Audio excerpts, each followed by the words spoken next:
is Shanquella Hunter. I'm be doing a professional development on professional learning communities and an importance of implementing the professional communities in my current school, Nova Academy.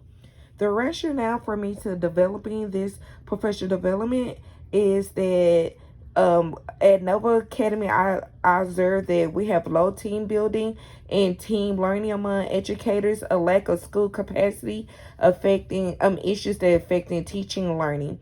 Also, there's low support for administrators and colleagues that are put in leadership role, and there is low school student achievement, and in the learning environment is very stressful and chaotic. So the PLCs will help us focus on learning for educators and also learning and increase student learning. Also, PLCs will help us to getting to know one another, creating opportunities where we can share ideas and actually help problem solve some of the issues that's affecting students' learning.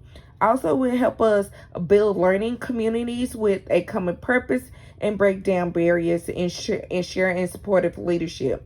And also, as grade team members can collectively learn new skills to increase their instruction delivery in the classroom.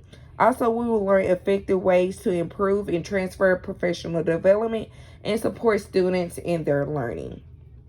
Now, what is a professional learning community, also known as PLCs? Well, PLCs is where a group of educators get together weekly to share ideas to enhance their professional practices and create a learning environment where all students can reach their full learning potential.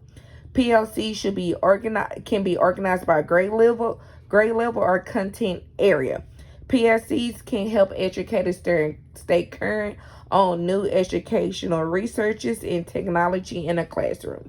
So different ways that educators can stay current is like using technology or like the different apps, virtual tours, the Zoom meetings, Zoom conferences. Also, PLCs don't have to be done weekly, but they could be some schools sometimes doing twice a month or once a month.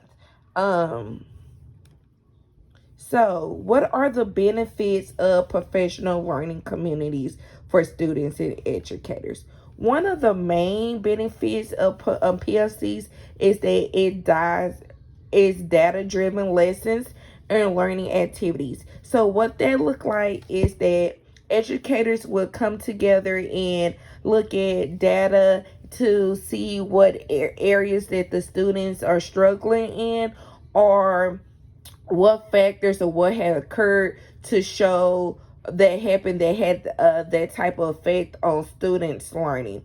Also, it help identify at-risk students, improve student learning, increase academic performance of students, and improve teaching skills and strategies. And also, we help build stronger relationships among educators, help educators to stay current on new teaching strategies that will have a positive impact in the classroom. And also will help educators reflect on their teaching. And that's one of the main important points of PLCs, where educators can really get together and really share their ideas and share different strategies that they have implemented in a classroom to help someone else. Now, this is the team cycle. This is a cycle that we will use in the PSC meetings to ensure that we are answering the fundamental questions, to ensure that we are looking that everything is student centered. All the goals that we are using are student centered. So the first, we're going to be moving left to right. So the first thing, we have to be focused. What are we using to make sure that we are focused? The first thing, we're going to look at data. We're going to create lessons. We're going to look at lessons and student work to ensure that we are focused and we are there for a common purposes. Then next, we're going to use strategies. What are the strategies as teachers, as educators, are we going to use to implement in the classroom to address the areas of needs that our students are having? Then the next stage will be assessments. How are we going to develop these assessments to ensure that students are mastering the content and response? How are we going to respond when our goals that we have set that the students don't accomplish? Um how are we going to respond to that? What methods are we going to use to ensure the students academics are increasing? Now, there are three aspects of professional learning communities.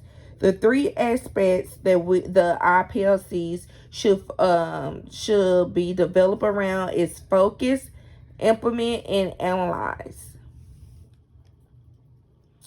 This is another cycle that we're going to be using, which is the PLC cycle, which everything is student-centered learning.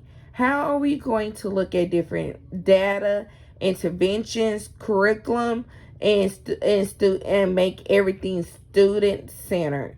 Student-centered, it needs to be our focus point. How are we going to close the academic gaps among students? How are we going to differentiate instruction to meet the needs of all of our students? So our first group challenge is we're going to come together in groups and write one sentence definition explaining what do you think a professional learning community is? What are you expecting to see in your professional learning community? So I would give you about 15 minutes to really talk and share your ideas in your group. This slide is just discussing different ways of PLCs. What is the meaning of PLCs? PLC is teachers coming together, working for results, sharing ideas, increasing students learning, a vision, having a vision together, communication, a school community to be focused on the students learning. How are we going to improve our delivery instruction to meet the learning needs of all students so they can learn to their fullest potential? Okay, our second group challenge, which is going to be our last challenge, I asked everyone to bring in some data from their assessments and also some students' work. We're going to be looking at different things like how do you determine the quality of your student work? What do you expect students to know in order to complete their assignments? What are some areas that students struggle with? What do you expect students to know before they come into your classroom? What do your data show regarding your student learning achievements? And then once we look at that and work together as a group, I have provided you with a PLC meeting agenda template, and I want you to write down everything that you discuss in your group, and we're going to share with everyone to see what did your data show you and what type of strategies you think that your students will benefit from. But this is a example of a professional learning community schedule that I thought that our school can use to just starting to integrate professional learning communities into our schools for the first time. That will be worked around our planning periods.